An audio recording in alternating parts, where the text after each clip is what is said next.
tonight. Oh, see, y'all too respectable. Y'all real chilling here. I need a little bit more energy than that. How y'all doing tonight? Y'all good? Cool. Turn up. For real, hey. All right. It's gonna get there. It's gonna be there very soon.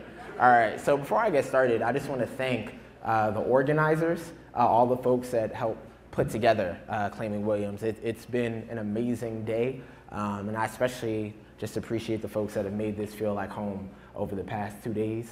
I am a stranger in your midst, but I feel kind of like family, so it means a lot. So if y'all could just make some noise for the organizers, for all the students that have participated today, for the administrators, and yeah, for all of y'all that have shared your stories. It's not an easy thing to do, and it's real labor that we put in here. So I'm gonna do some poems, if that's cool. For those of y'all that, oh wow, there's like a whole nother level. I wanted to call it an upper room. Is this a church? It's very churchy, the windows y'all got in here. Hey, I feel at home. Okay, but that's awesome. Boy, it'll start, it'll go down. But yeah, so we're gonna do some poems. Like I said this morning, you could throw money, traveler's checks, no clothing, please. Gotten in trouble with that in the past. Kidding, not at all. It would be cool though, one day. I'm awkward, don't want to bump into that at some point. So I'm gonna kick it off with one of the poems I did this morning about my younger brother Levi, who is the homie. Like I started to talk about earlier, we recently had a bowling night where he was just like bodying the whole family. I don't know, anyone here have younger siblings? Like, one of the most surreal things to me about being an older sibling is when they just get really good at something like too quickly. So one thing like that with my little brother is just headlocks. Like sometimes we'll like play fight and he'll put me in a headlock and I don't want to play anymore because I'm like, you're like really strong, but you're like 15 and now I don't know what to do. And like my hair is really long, so he has an unfair advantage. Like that's what I tell myself, you know. He's just like really dope at bowling and he's a great kid. And I think in many ways that's like the most we can hope for, right? Like with the people we love, as we see them grow from an infant or an idea into a person is like, I don't know, there's like this full-bodied individual who's like, has great taste in music and is just really fly and defiant in ways I was not. I was a good kid in some ways and my little brother is like, yo, bump that noise. Like, everybody shut up and give me some chicken nuggets. And I'm gonna go on Spotify for like 4 hours and then knock out, you know, post homework. So this is for him. And yeah, for everyone who's been told that your imagination is, that it has no place in the classroom, right? That you need to calm down or sit down or shut up, right? This is for all of us who've been told that we belong in a box. Hey, we good? It's not like somebody was fighting. I'm from the Bronx, so I don't. Hey, X all day. So I don't play with noises like that. I'm like, oh.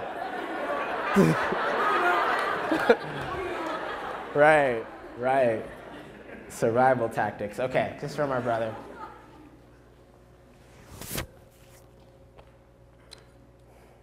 In 1851, a physician named Dr. Samuel Cartwright coined the term tripetomania, a disease characterized by the following symptoms.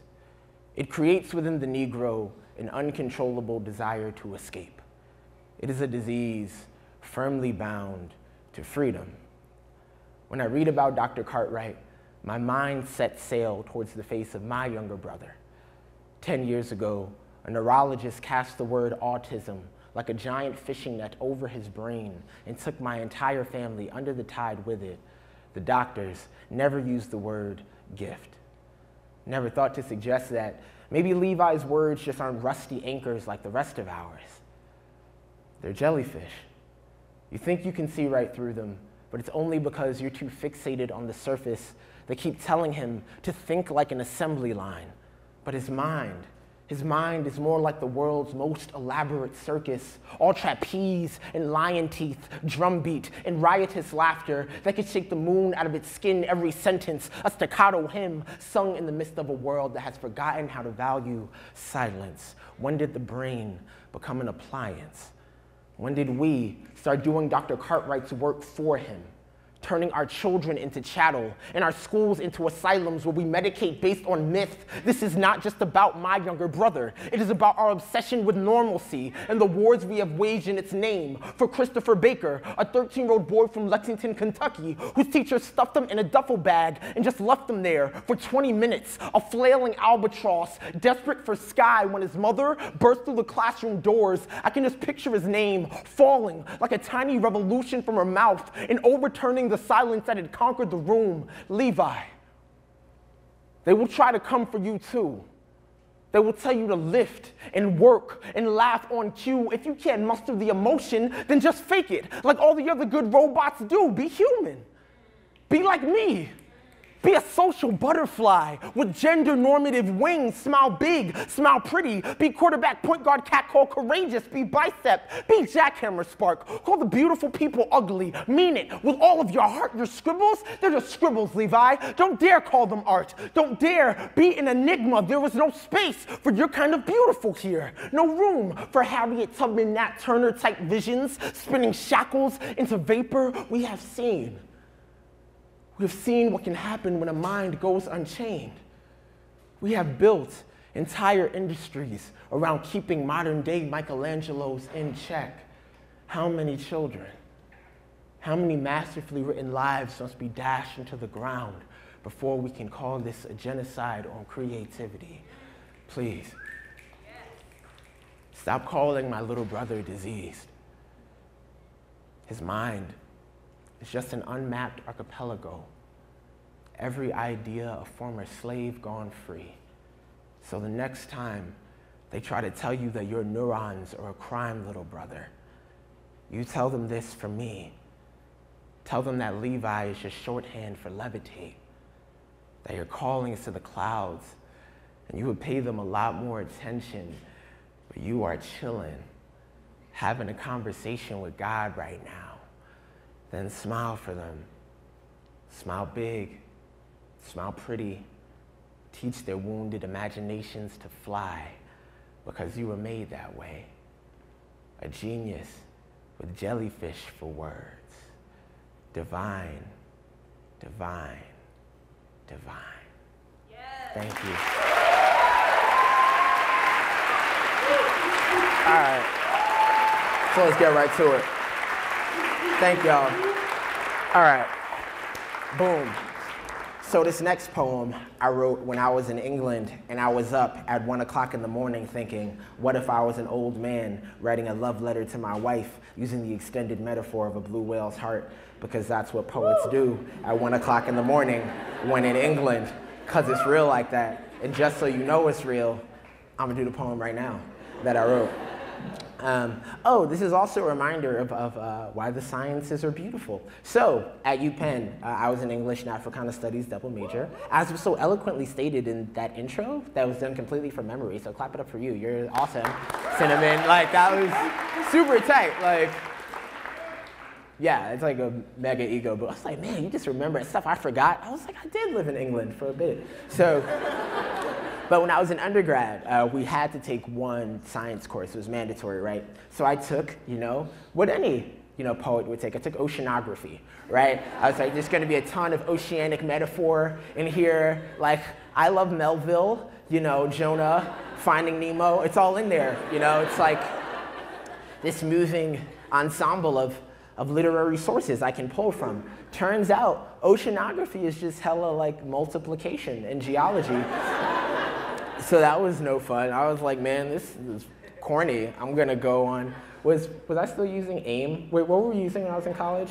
I was on Facebook. Yeah, I was using Facebook. I'm old, man. So I'm trying to remember what the platform of the moment was. But I'll never forget, my professor said that a blue whale has a heart the size of a car, right? Now, on the one hand, that's not that descriptive, right? Are we talking about a Hummer? Are we talking about a Prius? They're very different species of car, right? That are not all the same size. So it's not the most evocative metaphor, but I thought it was helpful because I was like, you know what?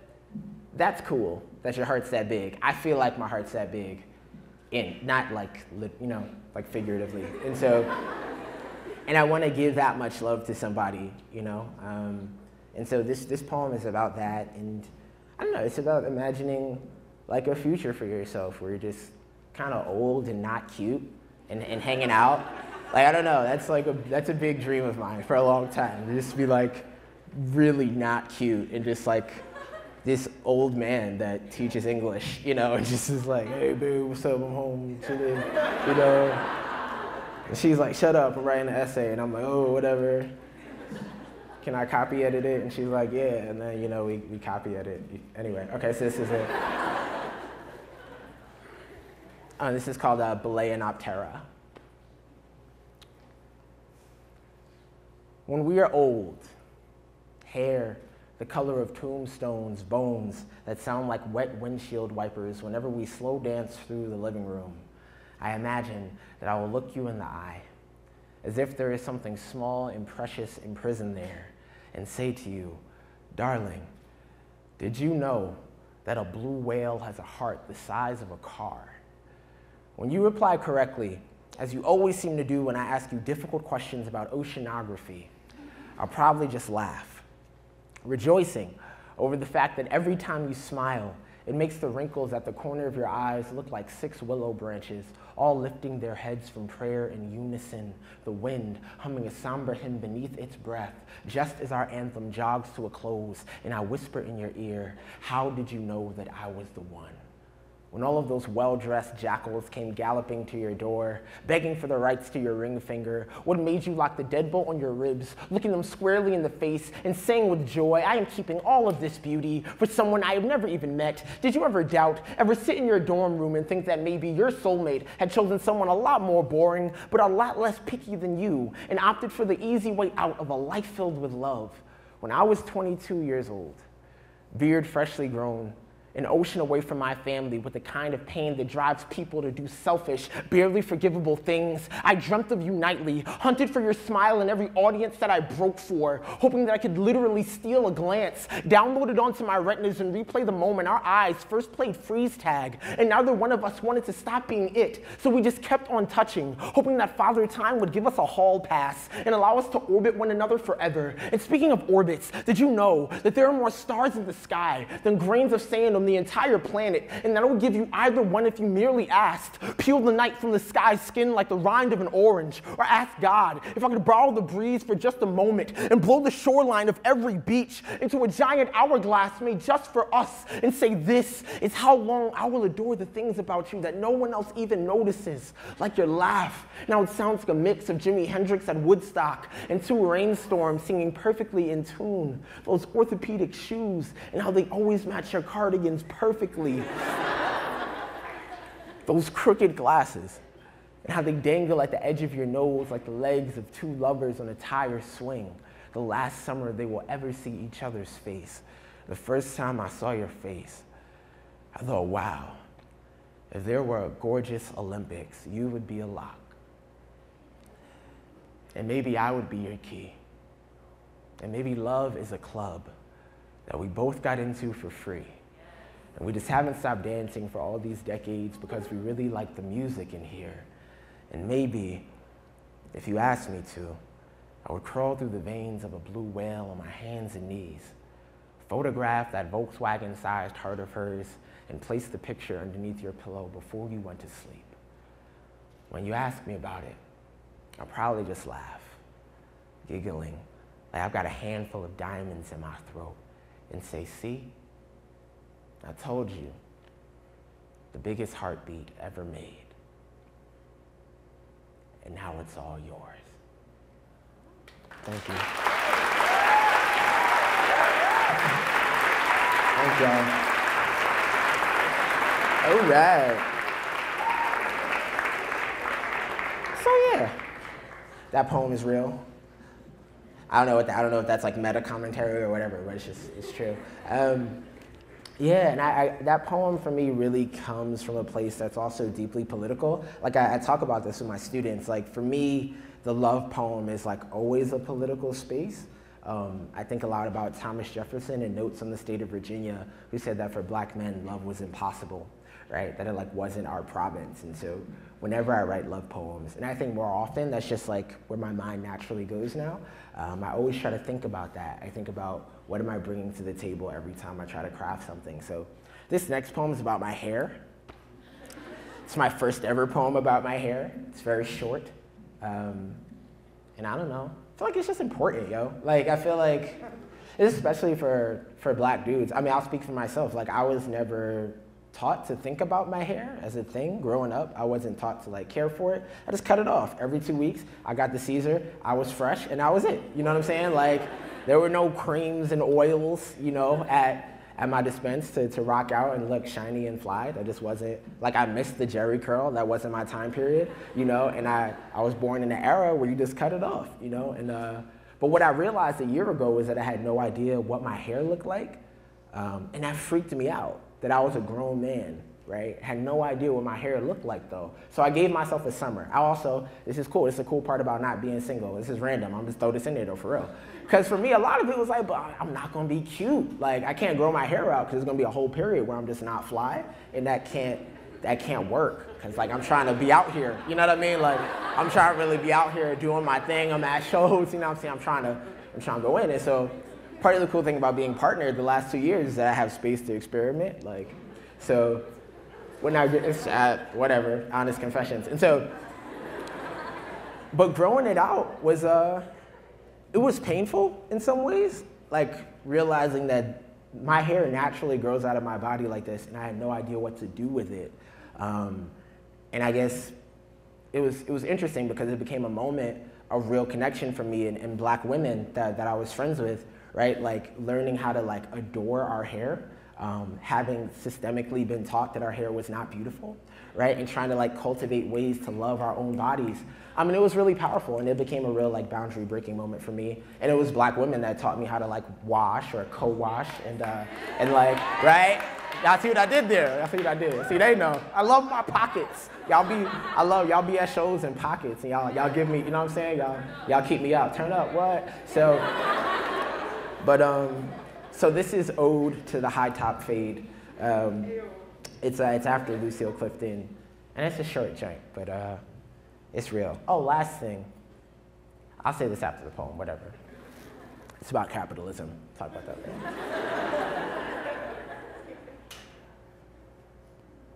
Ode to the High Top Fade, after Lucille Clifton. You ruin everything. You stand like a black box theater in a one-pony town where no one likes theater except for the one pony who loves August Wilson, especially the way August Wilson describes love and inheritance and regret. I do not regret your genesis. I was simply unprepared for the side effects. How you announce my entrance for everyone on the A train. How they fictionalize my vertical leap, my spades telepathy, my court vision in overtime. You get what I'm getting at here. You're rocking the boat, my man. You grow out of this body in small black fists, like a poplar you could scale to heaven, like a shadow arguing for a body. You make this body unfamiliar. Mom and dad loved you at first, but now you are 2 inches past acceptable. 3 weeks too long for phase or interview or the gravity of hard bristle and shea butter. You refuse to obey. You refuse to obey. And I do not know how to care for anything or anyone that dares to break into this vault I built from scholarship money and easy praise, this armory skin. Teach me to raise the flesh they flayed. My silhouette's gorgeous speed, the many contradictions of this name, you redeem. Thank you. Word. So, thank you. So, about capitalism, word, right? So part of what I realized too is I would always cut my hair because I thought that it was unprofessional, right? Has anyone else had this issue, maybe, right? So it's like this idea that the way your body actually is like unprofessional, I think is fascinating. And it makes me think about my friends in undergrad who came in with cornrows, like really beautiful long hair, and their professors were straight up like, nah, son, like you wanna get a job, like that's gotta go, you know? And just thinking about like how whack that is and what kind of violence that is For those of us that are taught we have to like lose weight or shed hair for our bodies to be presentable in public, you know? And I'm really into like thinking of new ways to combat that, especially as like a dude writing poems about my hair. So there are 2 or 3 more hair poems coming. Watch out now. Okay. So next up, I think I'm gonna kick this joint. This is brand new, like brand new. And this poem's rough. It's about my mom, and I never write about my mom, ever. In part because I think we're so similar. It just gets on my nerves. Like my mom, we just debate all the time, like about everything. Like we just go back and forth. And I think part of what frustrates me so much about my mom is the same thing that I hope people enjoy about my work, which is that my mom is just deeply passionate. And you're just not gonna convince her that she's wrong, ever. And she also like bought the house you're arguing with her in, so it's hard to like win, because she can like get out, and then you gotta get out, because it's like her house, and like she made you. I don't know, I've been thinking about that recently too, right? It's kind of freaky, like she's like, well, I made you. I'm like, oh my God, no. Like that's like kind of true. You know what I mean? Like I was an idea, and then I was a person, and like, it's weird, man. It messes me up. I don't know, because I'm my own person. I'm a subject, maybe, I don't know. So thinking about that has been bananas. In part also because my mom, she just claims things that don't make sense. She'd be like, yeah, you got that from me, or whatever. I'm like, no, I didn't. You don't do poems. Like, what are you talking about? But in regard to my love for literature, my mom, she talks about how she would read to me when she was pregnant with me, how she would like read books and like play music for me. And recently I've been thinking about what it means to have that kind of investment, right, in something you can't see. And being like, one day this kid might love words, so I'm gonna try to give him a head start or something, right?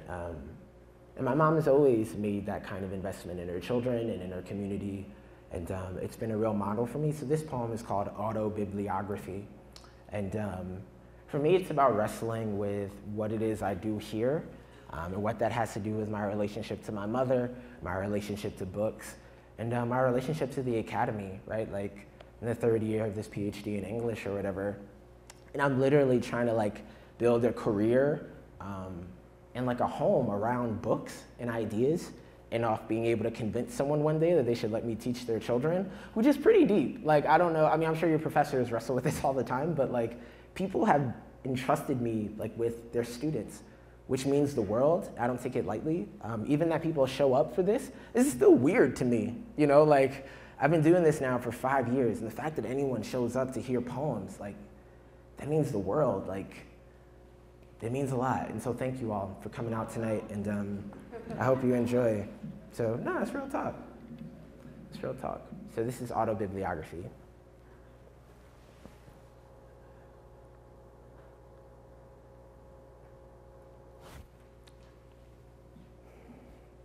I have 4 bookshelves.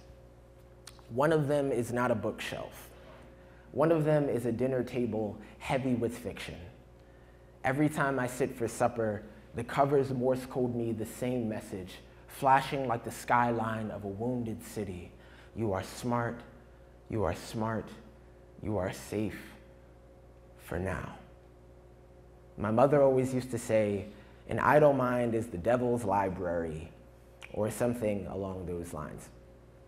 I'm still not sure what she meant, but at age 5, every piece of imagery was literal, and now my mind is in argument with my mother about her fear of the invisible. My mind is biblical canon, my mind is a canon.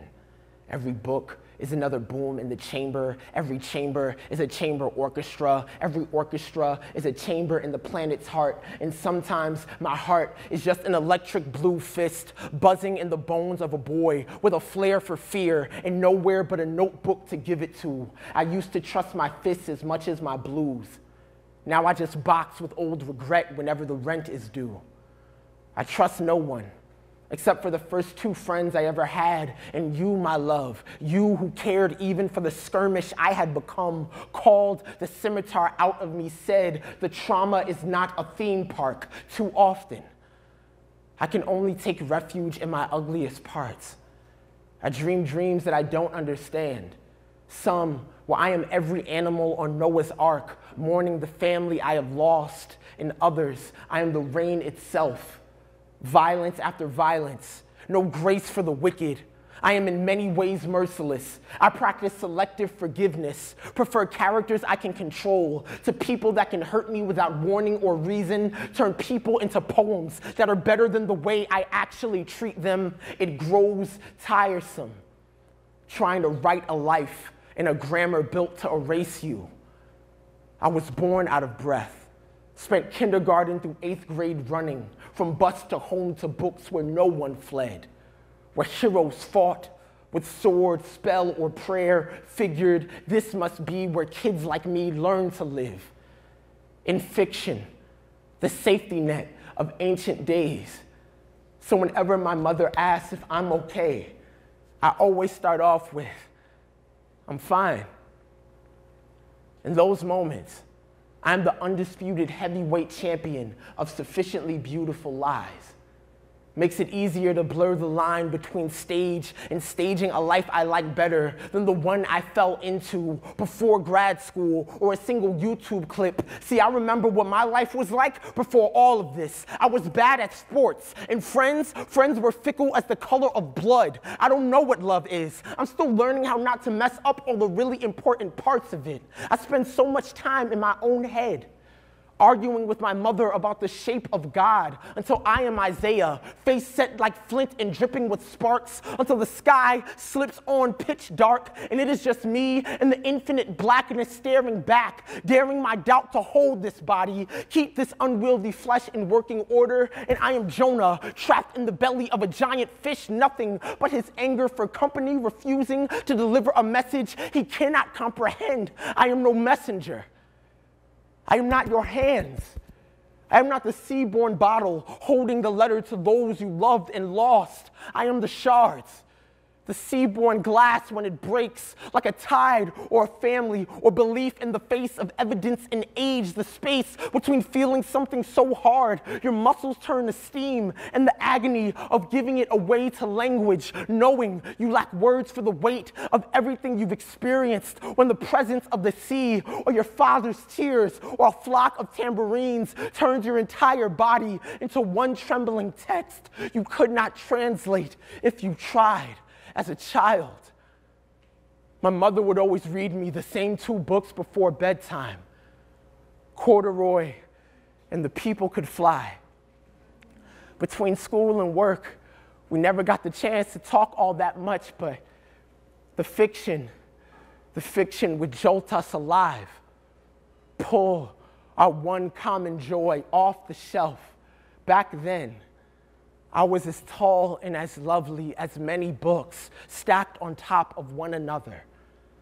My smile like the small white bricks of a life built entirely from paper.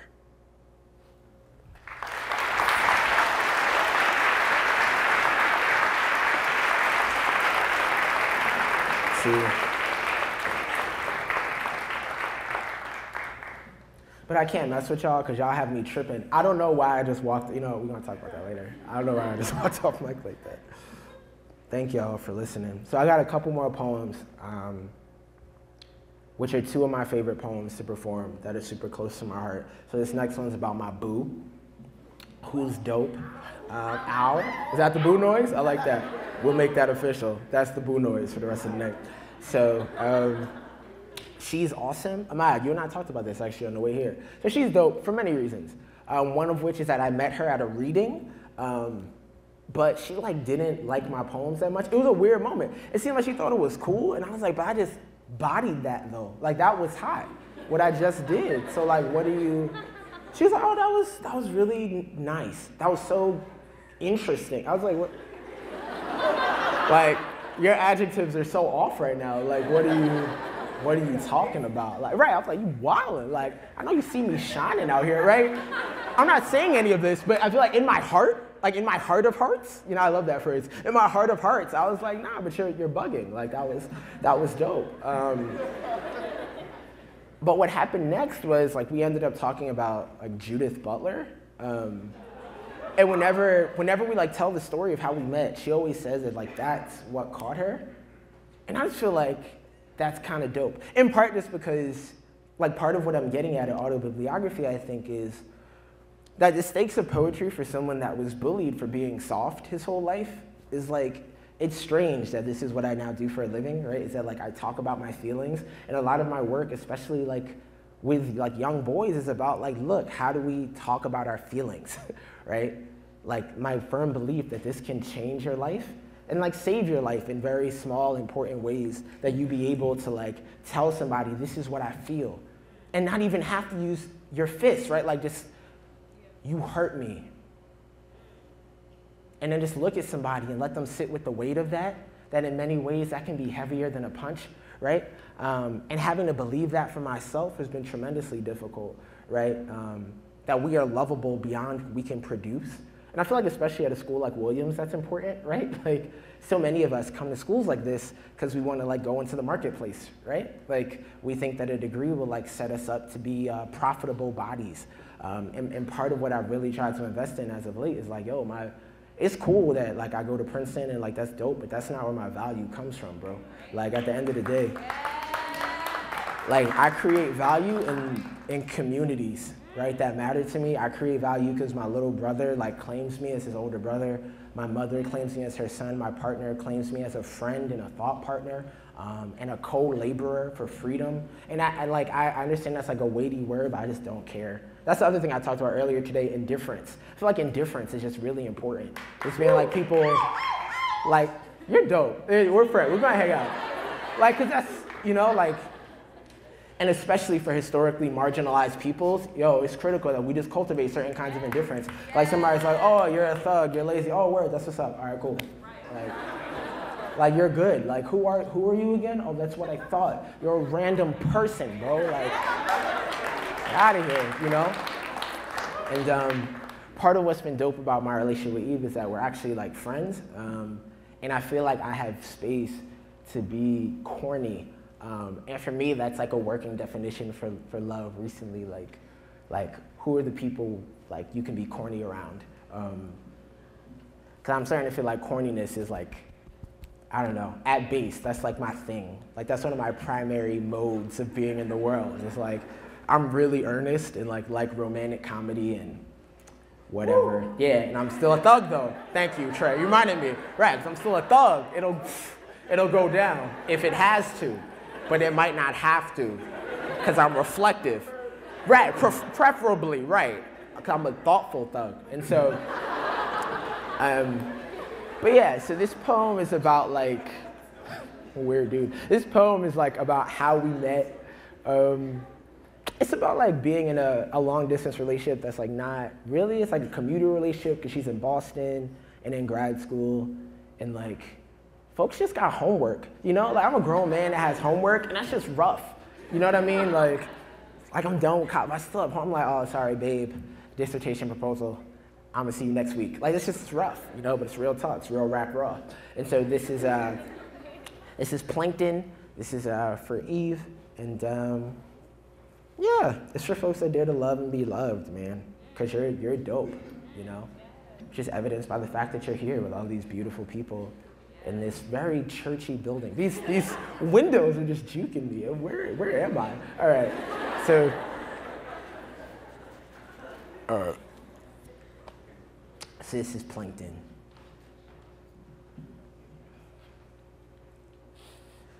During the 4.5-hour bus ride to your crimson apartment, I try and fail for the 5th time to write a love poem about us that sticks.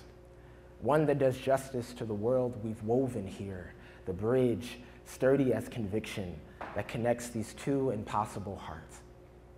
The story would have to start in Boston, how we met at a cocktail party, and within minutes, you tried to shake me down for my only cupcake. When I said no, like a stone cold G, you didn't walk away.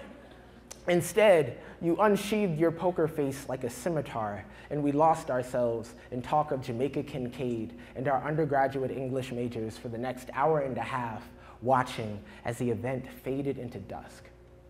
When you handed me your business card, I took it as a subtle sign that we would be platonic forever. So I spent the next week conjuring up excuses to write you, eventually settling for an email where I called myself the bearded poet dude that studies animals on the off chance it would make you laugh. That you will remember my face and wish someone would invent teleportation already. Your reply was generous. It made me feel silly and victorious all at once, missed the way fossils miss the bodies from which they were flung. Once we started arguing about Captain Planet, I knew that something had gone terribly wrong. No one could possibly get me this way, curling my mask into memory, shouting that this bond right here is a refuge for those days when your lonely tries to get the best of you.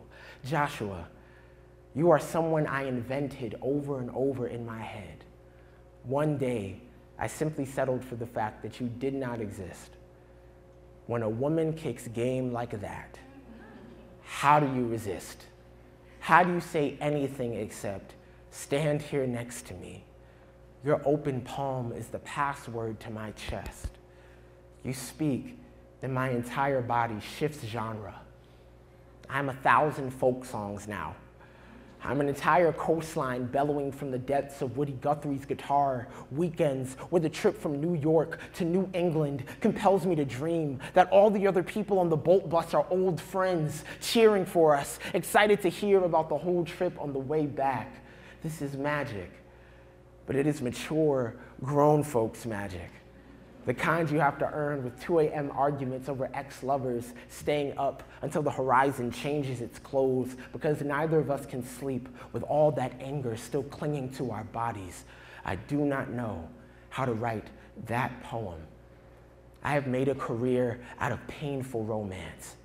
Epic love so big, you can't even see the other side of it. How do I say that I feel closest to you when we buy groceries together? When we watch Netflix for hours, or do homework at the kitchen table you got from Goodwill, the one I saw out of the corner of my eye and said, you can build an entire home around that thing. I am fully aware that there are times where I am too much of a high tide, where my jealous heart, built from years of proving that I was worthy of unworthy people's attention, threatens to split us like a gene. But look at what we have made. This spectacular love, an ecosystem where every microorganism chants your name, choirs of plankton singing Eve over and over as if they were trying to summon the night. So perhaps the words I've been looking for were here all along. After all, every day with you is a love story worth telling. You make me feel legendary. All the time. Thank you.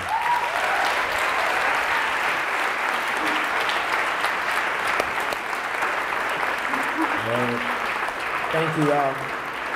All right, so I got one more poem. Then there's like an interpretive dance segment, then Q&A. Then we're gonna have some live animals running here. We got giraffes and yaks and okay. Yak is such a great name for an animal. Okay, so yeah, this closing poem is just like, it's important to me for many reasons. So I talked about earlier today, like Trayvon Martin's birthday being yesterday, and me just really not knowing what to say. I mean, it's part of the thing about the age of Twitter, right? Is that like, I don't know, sometimes I feel like, especially as a writer, I'm always supposed to have something to say or like know what to say, but it's hard to know what to say because it's like a boy is dead and there is no justice for him, right? And that even if Zimmerman were locked up, that I don't even know that that would be justice, right? That like, well, what is it to honor a life that has been taken away too soon, right? But this poem is also because I just have a deep belief that all lives are valuable, right? And that, in particular, I think since I was a very young boy, I've just seen like Black folks' lives under heavy duress. Like I'm from New York City, right? So stop and frisk is just an everyday reality, right? So if I'm not here, I could be walking to the store and just get like run up on by a police officer, right? In the name of the safety of folks that ostensibly go to schools like here or the schools I've been to, right? That stop and frisk is supposed to protect us, whoever us is, right? Because that always shifts depending on what your politics are or what you're doing in the moment. And so part of what I've tried to been right toward recently in my desire to collaborate with like the Black Youth Project or the Malcolm X grassroots movement is just realizing that the poetry has to have a certain power to it, that the moment is too urgent to write poems that are like just pretty, though beauty's important, and I want to like mark that. I think especially for poets of color, it's important that we have time just to play with ideas if that's what we want to do. But I think for me as of late, I feel the weight, y'all. You know what I mean? I feel the weight of the moment. I have a little brother, I have a nephew that's 5, right? Who's the only Black boy in his class. Who was told by his teacher that he doesn't need sunscreen because he's so dark that he could just go outside on the field trip and be fine, right? That's given like flesh-colored crayons to like color himself, you know what I mean? Like, I see these everyday kinds of violence, and it doesn't have to be that way. That the same way we can imagine other worlds, we can like collectively like build that, right? You know what I'm saying? So this is how I want to do that. And I hope that everyone in here has their own ways of doing that, like whatever group you're a part of. And this is the last thing. Part of what's important, I hope, about Claiming Williams is that everyone understands that like you have a role in this. So if you're like a cisgender straight white dude, that doesn't mean you like have no role in like creating forms of social justice, right? And I think I like gone to school with a lot of kids over my life that were just like, oh, I have no cause, I'm out, right? Like, and it's not they didn't want to do anything. It's sort of like, oh, I'm so uncomfortable. Like, this isn't my struggle. And it's like, dude, like, you live in a world in which people are actively oppressed. The same way I'm like a cisgender straight Black dude, right? So I'm very oppressed in one way, you know, in several ways. And on the other hand, some of my joys are predicated upon the domination of Black women and various other women of color, right? And so I have to always think about that. And just how can I actively invest in someone else's life? So this last poem, Say It, Sing It As the Spirit Leads, is it's a call to joy, you know? It's in honor of the people that I've loved and known my whole life that had a commitment to my joy, that even though they knew I was unsafe, always told me that I was alive, that my life was worthy, that I could go to school and go to parties and not be afraid, right? That kind of faith and that kind of courage. To send me out every day.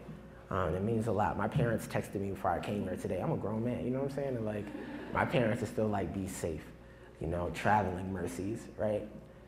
And I didn't think about it till this moment. That means a lot for them, like for their Black son, like to see him go to schools that wouldn't have had my face a couple decades ago, you know? No way I could be on a stage like this at a certain point in our nation's history, so.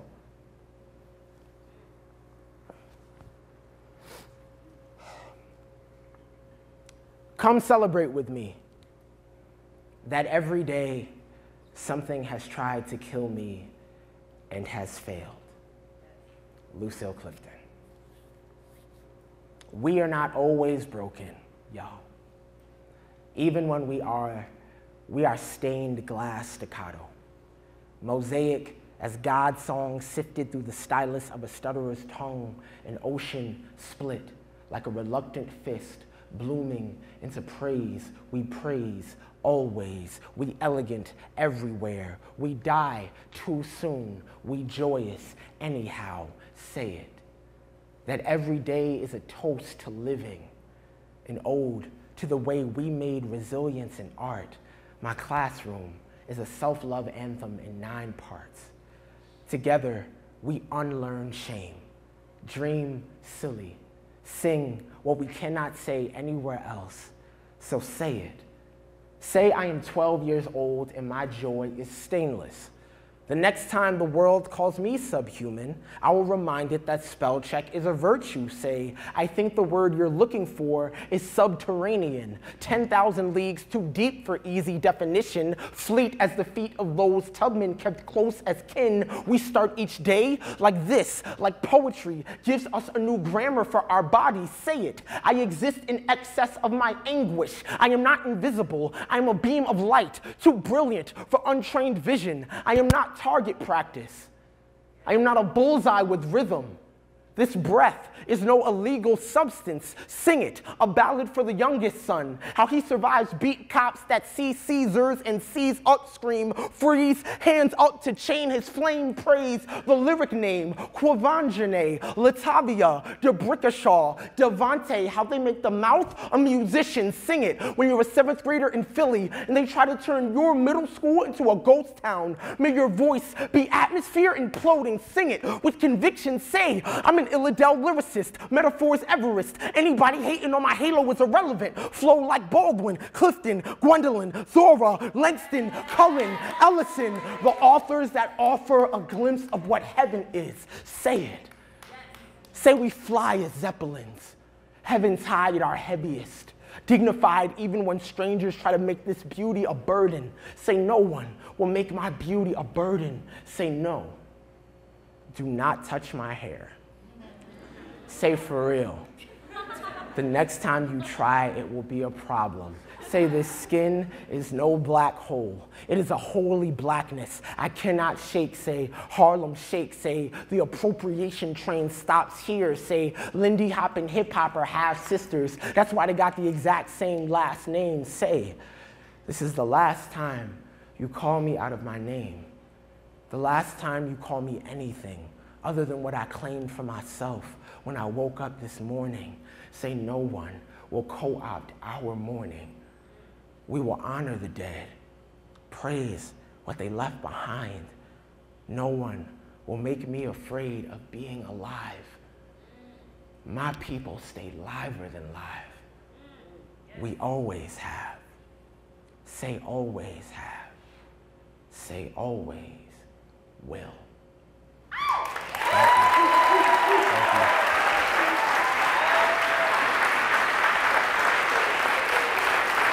Thank y'all so much. Thank you.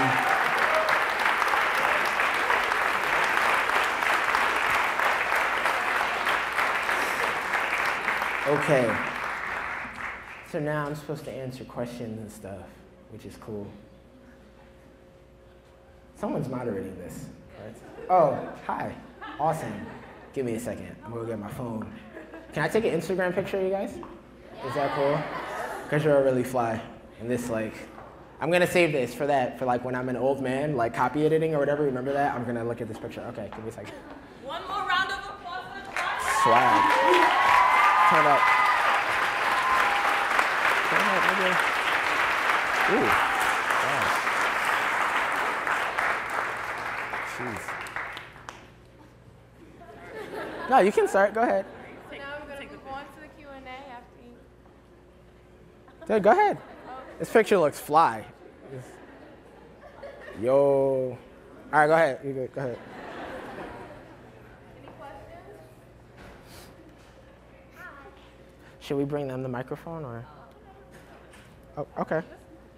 All right, cool. I'll keep. I don't need a microphone. Okay.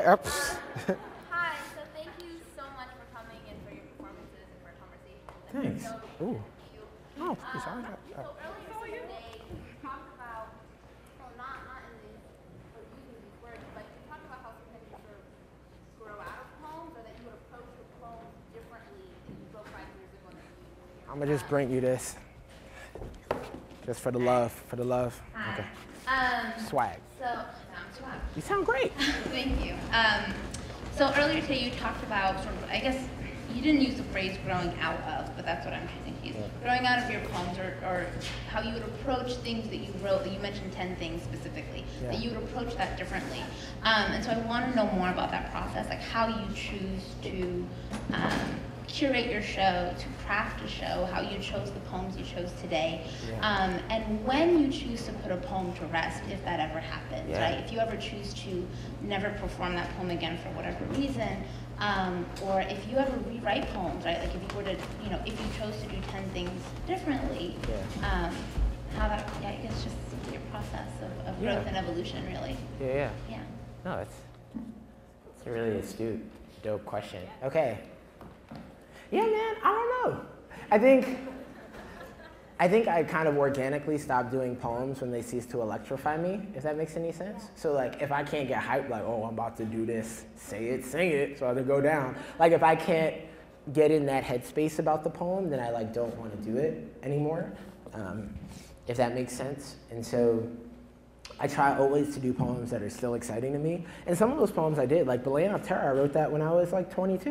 You know, so that's like 3 years old. But I still get excited about that poem, and I think it's because its moving parts still mean a lot to me. Like I still really like whales, and I really like wonder, and the old folks. Like I feel like all that stuff is still like important for me to think about. In terms of curating a show, I always try to think about vibe. When I think about order, I think about energy. How does a certain order like address or fill into the narrative that I want to present for a certain show? So thinking about the event tonight, I was like, it probably is important to talk about like hair, right? To be like, does this mic sound weird? Are we good? A little bit of feedback? Good, Brad? Okay, cool. To be like a black man on stage talking about hair, right? Like I was like, this is probably important, so I'm gonna do that. And I really like my love poems, so I'm gonna do probably a couple of those, and word. And thinking about disability, like to me that's just really important in every show, that there be some kind of conversation about disability and disability justice and disability identity. That's just a personal commitment I have. And I feel like far too often in activist spaces that just doesn't come up if there aren't like folks with disabilities in the room or visible disabilities in the room, right? So I just feel like that's really critical. And so, yeah, but curating, I mean, that happens with friends too. Right? I've had friends that are like, yo, open with this poem. Think about closing with this poem. And that's the thing about writing in community that I think is beautiful, right? Having friends that'll really tell you that poem's not dope, or that poem's the opening poem, or that poem, put that to rest for a little bit. Come back. I never thought about rewriting a poem until you just said it, so I'm about to do that. I'll probably rewrite 10 things now, and then do it somewhere, or I'll email it to you, and then you can tell me if it's hot, and then I might do it. That could be my editing process, but great question. Yeah. Anybody else? Turn up? Okay. All right. When did you start writing poetry, and how did you know that you had a talent for writing poetry? Yeah, that's a great question. And performing as well. Yeah. I don't know, that's weird. My answers. I mean, the first answer that came to my mind was like when I was 17, I started doing poetry slams and people like didn't boo, you know? So I was like, I might be all right. Like, let me just keep doing this ad nauseum until someone boos, you know? And so, yeah, that was pretty much my process as a teenager. How did I first know I was good, I guess, is a more difficult question because it shifted for me so much over the years. So when I was 5, I would like make up sermons on the spot. So something I didn't talk about here was that the first poets I ever knew were preachers, right? Like the first place that I ever saw words just make a bunch of people go, oh, like that was church. Like I was like, oh, it's bananas, you know, like I'm 5 and like the pastor says something and then people jump in the air and I was like, oh, this is amazing. Like words are powerful, you know, like that was my entree into the field in some ways, right? And so I would just make up sermons and my whole family really like honored that. Like they would gather together in the dining room, like they were a little congregation and just listen to me. So I guess that's the first time I was like, I have an audience, like I have a reading audience, you know, and that was really important because I think from then on I was acting, I was in plays when I was little, I was a singer when I was little, so I grew very comfortable with the stage. And so in some ways poetry just came to fill that space that was always being cultivated in one way or another, which for me really was just the idea that I had something to say that people thought was cool. But not everybody gets that. And I'm starting to notice that the more I teach workshops, is that a lot of people have this idea that their ideas are just bad. They're like, yeah, I write poems, but they suck. And I'm like, I don't even know your name yet. Like, why is that the first thing that you said to the workshop? Like, yeah, I'm so bad. Ugh, don't even know why I'm here. I'm leaving. And then they're like gone. It's weird. Like, that just happens. People just vanish. I'm like, oh my God, what happened? You know, and so, yeah, I mean, I had a supportive group. That's how I knew I was good, I guess, is that people gave me real feedback. Some people were like, look, these are the ways you need to edit. Some of my first editors were like, do a poem in your regular voice, bro. Like, just say it. Like, you don't have to be like this when I do my poems. Like, you can just, like, say your poem, dude, like in your regular voice. And yeah, so that's how I knew, and that's how I grew in many ways, was in community, which I still think is like the best model, at least for me. Yeah, anybody else? Up there. I'm sorry I can't reach you. Can you project? Do you have theater training? Okay, great. So you mentioned church growing up. Yeah. Is there still a relationship for you between spirituality and your poetry? Yeah, dude, it's a great question. This is funny. I was just, man, this is so interesting. It's a timely question in many ways. So, yeah, I mean, a lot of my friends are preachers, like many of them, like an abnormal amount, like everybody. Like it's, like I was at a birthday party, like at a club in Harlem last week, and everyone had an MDiv except me. It was like really weird. But I guess through it in my work is that I'm really interested in the theological as like a category. You know, like how do we think about the ineffable or the unknowable? Like I've always been really captivated by that. Like how do I find a language for that which is bigger than myself? And to me, that's always been really useful across tradition for my friends, especially for my friends that are like agnostic and grew up in church. I think we've been able to have really robust, like, so I don't necessarily like identify as Christian, though I grew up like in church and would still love to go to church. I think sometimes I often struggle because I'll go to churches where I'll hear things that like hurt me, you know, that like actively hurt me, or things are like professed that are like hurtful to people I love deeply. And so for me, it's always about cultivating honest, open, loving conversations about religion and spirituality, I guess if that makes sense. Because part of the problem is a lot of the folks I met in graduate school just say terrible things about folks that practice any kind of religion, right? And then part of what I've realized recently is I'm like, you actually think my grandmother's like not a person. Like you actually think she's like really stupid and our ideas aren't worth anything. And that's like really bad. And you actually think that about all my family. And you think that about the majority of the world, really, right? Like if we think about the number of folks that practice some form of religion across the world, I think what can happen is we can just cultivate violent language from all sides. So part of what I realized when I thought that I was just kind of not interested in religion, I think I wasn't really interested in fundamentalism of any kind, and I think that distinction has been really helpful the older I get, being comfortable with not knowing, being comfortable with a middle space, and being comfortable with questions as opposed to just like statements, right? Which is part of why the really good sermons I hear are questions. They're like, but what about this, right? And there's like, not necessarily an answer. You're just kind of there, you know, like until next week, and we continue, you know, which I always thought was awesome, right? I'm like, that's what a good poem does. It's a question, right? Like, what about this? What does this narrative teach us about the world or about ourselves? So, yeah, that's I think, and I'm always trying to think about religion, about God, about spirituality. I mean, that stuff is really important to me because church was also the only space I could really be myself, if I'm honest. Like, in schools, I got, like, beat up, yo. Like, people really were like, you're corny. And in church, people were like, you can sing and you can act and you memorized all the books in the Old and New Testament, so you're awesome, you know? And I think especially for me, in like black boys that didn't inhabit certain kinds of normative masculinity, like the church was a space in which we were celebrated and made visible. And that's really important to me to this day, so. Yeah. Anybody else? So you said earlier that things love poems are added to the book. Yeah. Do you talk more about that, like in the context of Yeah. No, absolutely.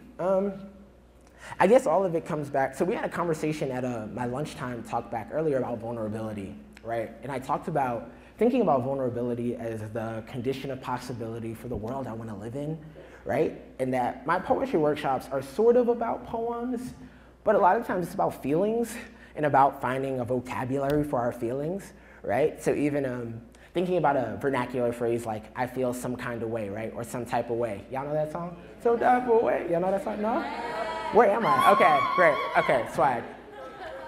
Now, I think that's really powerful, right? So when, is that Rich Homie Quan? Some type of way?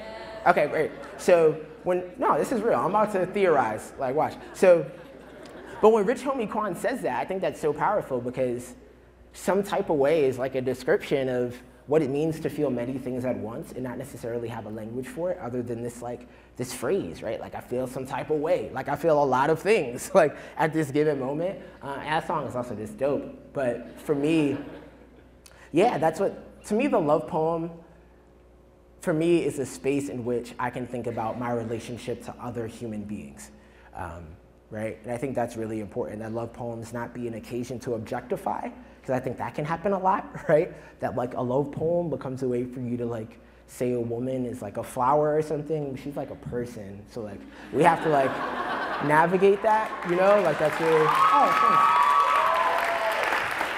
and so, like for me, it needs to be a place of like rigorous engagement. Like, what does love demand of us, right? Because for me, my poem about my little brother, that's a love poem too, right? Like the love poem just demands things of you. If you're like, you love somebody, I'm like, ooh, that's a claim, right? That's a claim on my life. That means I gotta do certain stuff. I gotta like give stuff up. I gotta like be probably more gracious and like thoughtful about things I say and do, you know? So for me, the love poem is political in that way, right? That I'm deeply engaged in like a politics of love, which I think is something else that I inherited both from like a certain church tradition, but also my family, right? Is that we had this idea that like, no, but I love you, so no one's gonna hit you, and like your dad's gonna go to school now and like drop kick somebody. Like my dad's a Marine, he's just like a scary dude, and he really was like, don't mess with my son.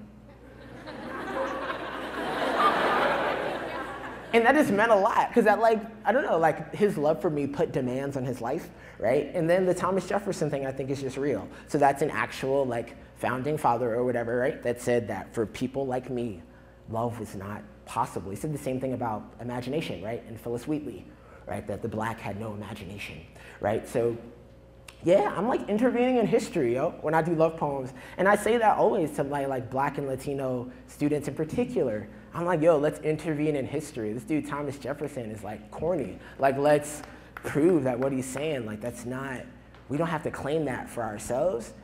And I know you love your boys, you know what I'm saying? Like you show it in so many ways every day, right? Someone told you that that's not the proper language for how you feel though. And I really want us to question that and say that person is wrong, right? That I love my family and I love my block and I love my best friend. I love my best friend, Devin. I love him deeply, you know? And I think it was hard for us in my friend group to like navigate that, because we'd all been taught that that's not for us. That maybe fear was, right? That maybe not a fear you can show, but like it was cool to like inhabit that or have that inside. But outward expressions of love were just barred, right? That as a black man, you're not really supposed to feel anything at all, right? You're supposed to chill, right? That in some ways chilling becomes a way to say that certain people don't have the right to feelings or a deep interior life. So for me, a love poem is a refutation of that. It's a refusal, right? Thank you.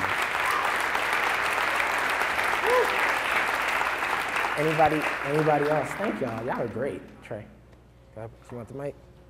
I got you, bro. I'm getting exercise. That's why. Oh, you okay? I was like, I don't know what to do. Okay. No, so this question is a little like lighter, I guess, but not necessarily actually. When you were before the show, I saw you like rocking out a little bit. We got a little Rich Homie Palm reference. Yeah. And went to a thing earlier where you said like that like so the music you listen to. So my question's a little different, but I guess it's what inspires you to not only like do what you do in terms of poetry, but like do what you do in terms of performance, writing, thinking, like ideas, like. Yeah, no, that's a great question. Thank you for that. Yeah, that's not a light question. That's heavy, man. Because now I'm thinking like who inspires me. I mean, so for me, it comes from everywhere. Like sometimes it is contemporary MCs, like I mentioned earlier, so like No Name Gypsy, Chance the Rapper, Kendrick Lamar, like those are folks that are in my headphones and are pushing me to think about the musicality of poetry. That for me, there should always be a music to poetry because there's music in our everyday speech, right? That our everyday speech has meter, so like why would you just take that out of the poems you're trying to give to the world? Theory really inspires me, so people like Fred Moten and Sylvia Wynter, two of my favorite theorists. I'm always reading their work because they both feel like the world we live in is not the world that has to be, right? And that we can work together and think about what Jose Munoz, someone else, like think about what do we have in common and how do we collectively work together to make something new? And that it's okay to be a dreamer and a romantic, right? Like Fred recently said at a talk he gave in London, thinking about Black studies as like a, what do you call it? Like the study of people that are romantics and are like down for romance, you know? People that are in love with romance and are also romantics. And that says that there's nothing wrong with that, right? So I love the idea that I can be a romantic and that could be part of my academic praxis. My little brother inspires me, yo, real talk. Like whenever I go home, I think just being around my family, I'm just like, y'all made it through a lot, you know? And not in some sort of like PBS biography way, but just like, my dad like integrated his high school, you know what I mean, in Alabama. You know, like my mom straight up like grew up in a tenement, has always been like the only woman of color in her workspaces, you know, and just seeing that. And the way they talk about it, like, word, had to do it. Like, that, how do you think you got here? How do you think you got clothes on your back, right? To think about that, and to think about the kinds of labor my parents produced, I hope that makes sure that I can never be on some just bougie foolishness, right? Or thinking that like, that certain kinds of labor aren't like beautiful or important. I think it becomes very easy, especially in like spaces of higher ed. Like my father used to carry a bag of mail for 10 hours a day, right? He would take a bag of mail off of a truck and he would put it somewhere else, and he would do that over and over again. Did that for 40 years, right? To help feed a family. Like that is beautiful, that's gorgeous. And when he would drive me to school, he would say, I do my job that I don't like so you can go to school here, right? And I'll never forget that for the rest of my life. And that inspires me, not like, oh, Dad, your life is so hard, but just the casualness of him coolly being like, look, I do what I do for my family. And my mom doing the same thing. I do what I do for the love of you, Joshua, you know? And hoping that I'm courageous enough to live my life like that one day. That all the writers I look up to, Lucille Clifton, right? Folks like Terrence Hayes, the recently passed, you know, Amiri Baraka, like thinking about work that is risky, that could cost you your life, right? And what does it mean to leave a legacy behind, right? I haven't talked about this publicly at all, but his New York Times obituary I found deeply troubling, right? They just sort of went after this guy in an obituary, right? So how do we cultivate legacies for each other, right? So that it's not up to the New York Times, right, to defend my legacy. You know what I mean? I hope that my friends and the people I love and the people I've shared poetry with are gonna be the ones that write whatever my legacy will be as a human being.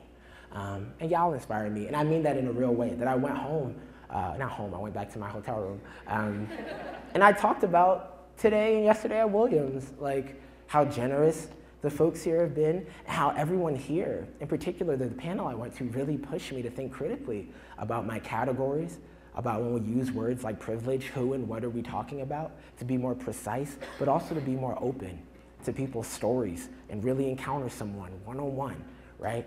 Like, let me hear your story and we'll hash stuff out, you know? And I appreciate that Williams has given me the space, not just to do poems, but to have conversations. You know, I think so often as a poet, you can feel like entertainment. You know, for much of my life, I felt that way. Like people wanted me to get up on stage and make them sad and then go away, you know? And I mean that in a real, I know, I've talked to poets about this for a long time, and it's like, it means a lot to even have someone like allow you to do a Q&A and to acknowledge the fact that you have ideas that maybe weren't in the poems, right? So thank y'all for that. That's really dope.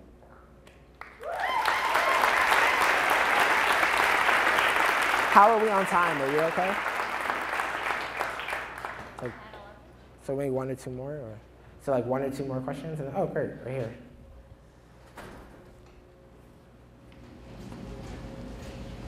So like what you said earlier about indifference, Yeah. But I feel like a lot of the times we're like afraid to show that we care.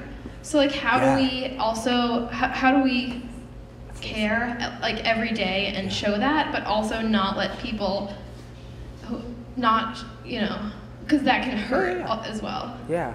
So how do we not get hurt by that? Yeah. No. That's a great question. And thank you for keeping me honest with my categories, right? So I guess I want to think about how can we have indifference and deep investment at the same time, right? But how can we always be thoughtful about our investment and our indifference and like aim them more properly? I think just because in my own life, I'm so often indifferent to the people that love me most and have a deep investment in people that just say mean things. And I don't know why that is. Like I'm trying desperately to unlearn that, but I found that it's quite common, right? That 10 people during the day could say your hair looks beautiful, your outfit is fly, one person being like, and then walking past, ruin your whole day, right? Does that resonate with anybody else? Like in some ways, one insult just weighs as much as like 25 compliments. And so for me, cultivating care, for me in part, has been about figuring out whose opinions I care about, right? So I'm really passionate about like justice, like, and words like freedom and like figuring out, and there are people that scoff at those words, right? There are people that scoff at them, and there are people that actively work to keep those things just in the realm of the theoretical, right? And so for me, cultivating care, I think people naturally care about things. I'll say that, right? I think when we're kids, I learn this around my nephew all the time. There are things he loves the iPad, that he cares about it so much, right? And he will weep, he will openly weep if you take his iPad away, right? How do we unlearn like that? I mean, some of us keep that investment in things like iPads, and it's scary, but what I honor, I think is dope, is like, I really feel something really hard, Uncle Josh, you know, and you're gonna deal with it right now. You're gonna deal with how much I care about this iPad, you know? And I really always wanna cultivate that with the work, to say that it's safe to care, and I think that's the only way we can really honestly tell someone to care, right? Is we have to labor toward making safe spaces in which people can care and not feel like just tons of violence is gonna be heaped upon them, linguistic or otherwise, right? So, I don't know, I'm hoping to try to build a world where we can care, because that's a great question, right? That it's cool to not care, and it's dangerous to care in some ways, right? In many spaces, caring can really put you at risk, but I don't know, I'm hoping that's something we can build individually and in our own lives as well, right? Like, for each of us, how do we care about what we care about and say, this is worthy because I said so, you know? Last question. Not to give an air of finality, but it is the end. Or not. We good? Okay. We can, oh, someone on top. Oh, the light. Hello.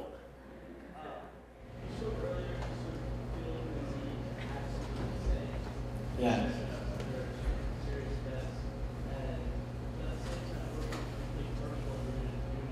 Yeah. Ah. Man, that's it. Yeah, so you're talking about the juxtaposition of having something to say, social media, and producing things in community, or like producing poetry in community, and how do I navigate that? Like that triangulation. Yeah, man, that's a oh, the personal and the public. Ugh. Hopefully well, I don't know. Sometimes it feels like I don't do it very well at all, man. I just don't know what I'm supposed to tweet. Like, I tweet deeply personal things all the time. Like, I'm just like, I'm going through it right now. And I'll just put that out there, like family bowling night, you know, because that's quotidian, but that's really private too. Like, you don't need to know about my family bowling night, ostensibly, you know? And so I think part of, maybe it's from my mom. I think my mom has always been like, don't embarrass me out there because I'll like come snatch you up or whatever. And I do really try to still have that mindset as a grown person, like the idea that I carry my family's name with me, and that I try in general not to tweet things that would upset my mom too much. Because my mom, you know, some of her politics are like in a good place, you know? And so my parents have always honored my desire to work toward like a better world, but they also know I don't need to be tweeting like just negative things about people and necessarily like putting just a ton of negativity out there, which I don't think is the same as pessimism or the same as concern, right? I just think my parents would be down for me clowning people on the internet, so I try to not do that as much as is possible. But I think you do it, like you said, in community. I think having friends to check you on when something is hurtful, right, or when something is really problematic, I think is important. Especially, I think, having a group like the Strivers Row, my performance collective, oh yeah, we got Strivers fans in the house, where folks will check each other, especially, I think, around gender, which I think is really important. Right? Like, I think it means a lot to have colleagues that'll be like, sexist, or like, ableist. Like, it's important to have people that'll push you in those ways, because I think without it, we run the risk of just harming people. And I think the best thing about our moment is that a lot of people are trying to find a language that does no harm. And I think that means a lot. So thank you all for having me. I appreciate it.